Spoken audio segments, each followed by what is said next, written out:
Hello, welcome back to the Bar Gym Reviews. Today, basement gym or garage gym? Which one is actually better? Not better for you or based on your unique situation. I'm talking about which one wins overall if you had both spaces available. Let's get ready to rumble!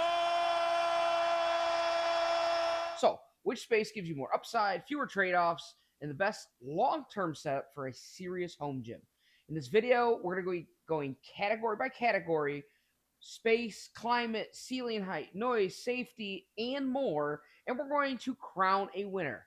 By the end, you'll have a much better idea of which option truly comes out on top and which one might be worth the hassle.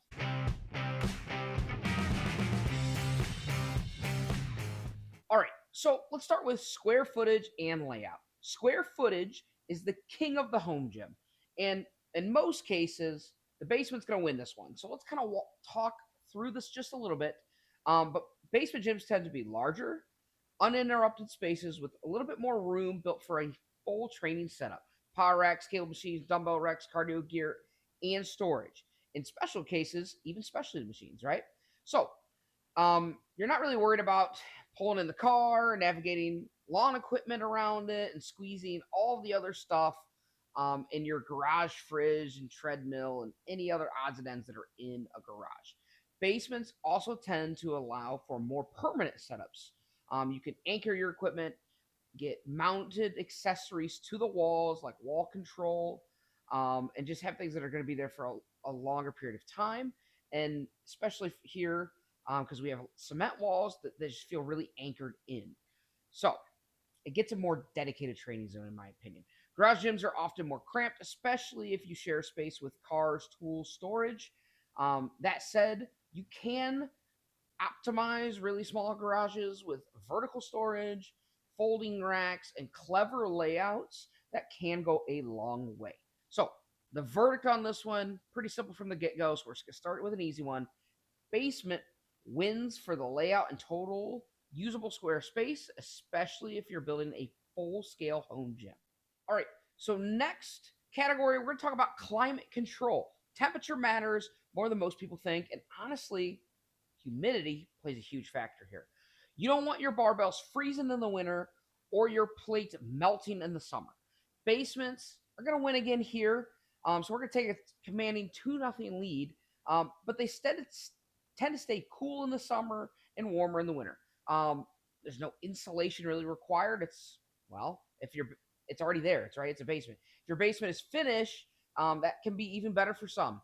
You can work out year round without worrying about extreme temperatures, messing around with your gear, and then losing motivation. Garages, well, they can be kind of brutal, unforgiving, especially the region of the country or region of the world that you are training in. In hot climates, it can feel like a sauna. In cold areas, a freezer. And unless you really invest money in insulation, heating, cooling the space, which costs money, by the way, then you're kind of at the mercy of the weather and your climate. Some people like training in the elements. It can feel gritty, raw, and motivating for some. But for most people, comfort equals consistency. So the verdict here, 2-0 lead. It's going to be basements coming out on top in our climate category. All right, so next category is going to be ceiling height or maybe vertical space. It's a little bit different than the layout. So ceiling height in a garage can be 8 feet or more, often 10 to maybe even 12 feet, depending on the space. Um, that gives you enough room to do overhead presses, maybe do some wall ball throws and muscle ups, and get those taller lat pull downs or cable machines in with no issues. Basements, well, not so much. A lot of them have a ceiling height of 8 feet or under, especially when you consider like exposed ductwork and the light fixtures. It can be a huge limiting factor. Even just racking a barbell or overhead pressing can get a little bit tricky if you're in a basement, especially if you're in like a 7-foot basement. So If you're short like I am here, overhead work's not going to be an issue. But for taller lifters, this can really be a struggle, especially if you're doing some CrossFit style training. Gymnastics rings can be even a struggle, um, you know, if you're trying to do the muscle up. So at the end of the day here, the verdict's going to go to the garage here because typically ceiling height is going to be a little bit taller. And honestly, it's something that I don't deal with as much in here because I have 8 foot ceilings. So I got a 90-inch rack. But man, it would be nice to have a 100-inch rack or even more, right? So verdict, it's going to be 2-1 here. Basement's still in the lead, but we're going to chalk this one up to a garage gym. All right, so next we're going to talk about noise. Let's talk about noise, both the kind that you make and the kind that can maybe disrupt a workout. Basements tend to be quieter in terms of outside noise. You're below ground, so you're kind of shielded from traffic and lawnmowers and kids playing in the street and all the little things that maybe can break your focus. That makes it easy to stay in the zone when you're lifting or maybe even running or doing your cardio. But it does go both ways, right? Your family is also directly above you, so every clang of the weight plate below you can be a disruption to your family, right? Every dumbbell that hits the ground can be a disruption to your family, can wake a sleeping baby. So if you've got kids sleeping upstairs, or you work from home and you have that noise, that could be a problem for your spouse or for your family. Garages, on the other hand, are usually a little more detached, right? They're kind of separated from the house, so they're buffered by a wall or utility room. That means less of a chance of waking the baby and a heavy set of deadlifts or disrupting your partner's Zoom meeting. You're out of the way and you get peace and quiet that's separate, and that can go a long way. Now, garages do pick out more outside noise, right? That neighbor that just has to mow during, your deadlifting session that you're trying to stay locked in for, right? Delivery trucks, neighbors walking by, trying to, if you train with your door open, maybe they're trying to distract you, right? But if you train with music or headphones, maybe this is just a non-issue. Plus, if you have the door closed, then it can be pretty quiet inside. So overall, it's a really close one.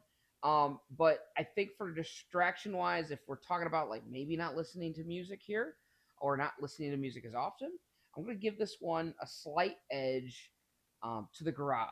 So it might not be perfectly silent, but it's less likely to disturb the rest of your household. And for me, with a family, it's probably something I would value a little bit more. And I just think that's a bigger deal. So at the end of the day, we're going to chalk this one up to garage, and garage gyms slowly making a comeback here. All right, so the next category we're going to talk about is cleanliness and maintenance of your space. So this is where I think things get a little bit interesting. Basements in general, I feel like, stay cleaner. Less dust, fewer bugs, no pollen blown in that open door. And if you've ever cleaned barbells and vacuumed your gym mats, you know how much grime can really build up over time. And I feel like in a garage, that's got to build up just a little bit faster. Garage gyms, I feel like get dirty fast with the wind and weather and foot traffic, and everything just seems to find its way in. Not to mention if you're parking your car in there as well, salt, snow, oil, mud, they all hit you right on your car and they get brought into your training space. That said, when it comes to cleaning the space, garages seem to be a little bit easier. Concrete floors, open spaces, and you just take a leaf blower and blow it outside. So you sweep, you mop, kind of done then, right? Basements, especially if it's finished, they can be a little bit more required maintenance. Me, however, I have concrete slab down here, horse stall mats. I think it gets as easy as it gets here. So, verdict, I'm going to give that slight edge to the basement gym, especially if you want to protect your gear from that daily cleanup. All right. So our next category is going to be equipment compatibility for your space. Your space kind of dictates your gear here. And in this one, I think it's going to be pretty even. Garage gyms have more vertical clearance, so you can use your full height racks, cable crossovers, do more of those CrossFit training workouts, overhead lifts without any kind of modification. You can mount plate storage, landmines, pulley systems without worrying about too much. Basement gyms do force you to be a little bit more selective sometimes when it comes to height, but overall, you typically have just more raw square footage, a little bit more climate controlled for your equipment, and it opens up your equipment type. Again, I think you can use more like specialized machines here. Shout out to like, No Way Jose and his crazy setup in his basement. He's got a lot of individualized like prime fitness equipment, right? Garage gyms often allow easier delivery though for your setup too. Rolling in a squat rack into the garage, easy. You get that big freight order, you just bring it in. There's no narrow basement space or stairway to bring it down. So verdict here, I think it's honestly overall, just because of the raw square footage of a basement, I think that's a huge advantage. And the type of equipment you can bring in, but also the ease of use of bringing your equipment in. I gotta give it a straight up draw here. I do think that it's that dead even. I think I'm gonna give it a tie. All right, so last category here. Let's talk about safety, not just your lifting, but of your actual equipment overall. Basements win big here. They're secure. They're locked inside your home. They're protected from theft. They're protected from weather, rain, snow, extreme temperatures. They can't touch your gear down there, right? So rust, corrosion, water damage are just far less likely in a basement setup. Garages are a little bit more exposed, especially older garage doors without insulation.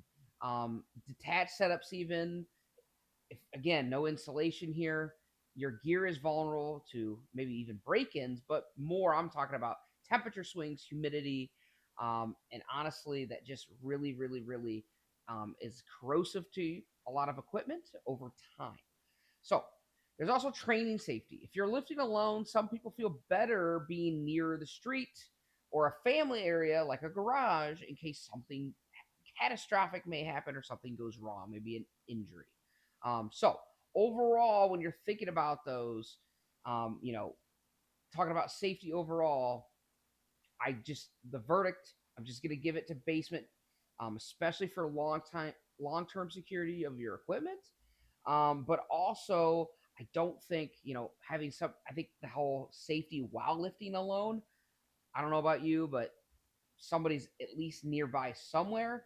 And then if you're practicing safe lifting, you're gonna have those safety straps.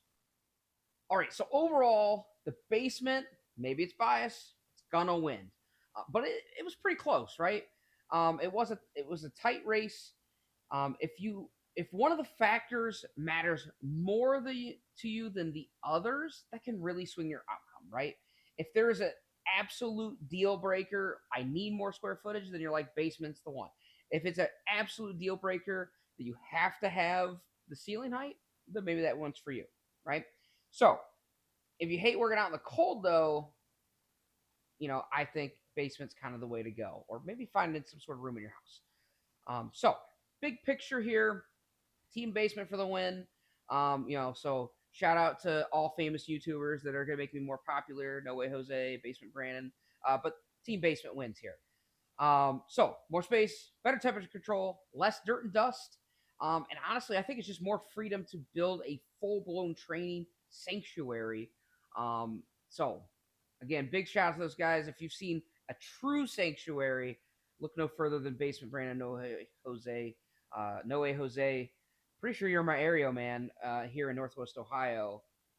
Great setup. I think it's probably the most expensive basement gym in all of America, maybe even the world. So if you're planning your own home gym, whether it's basement or a garage, I get it. You're probably limited to one anyways, right? But whether that's a basement or garage or even just a spare room, check out those affiliate links in the description. Those things can help you get some of your favorite racks, benches, bars, flooring, and any other accessories. Some of them I've reviewed on the channel, some of them I haven't. But use those links. They support the channel here at the Bar Gym Reviews. And it's going to get us dialed in right and get us producing more content for you that has honest reviews. Today, we just had a fun video, right? I wanted to poke the bear a little bit here. Obviously, I'm a basement dweller down here, like many of you that view. And garage gyms totally have a valid space and they are pretty awesome. I live up here in Ohio. It gets way too cold, way too hot. I just don't think I can do it. So let me know in the comments. Did the right team win here? Are you a basement dweller? Or are you one of those weirdos that train outside in the elements, like I know Coach Carp does? So drop your setups, comment which one's better, and as always, like, subscribe. It helps the algorithm. We'll see you guys next time.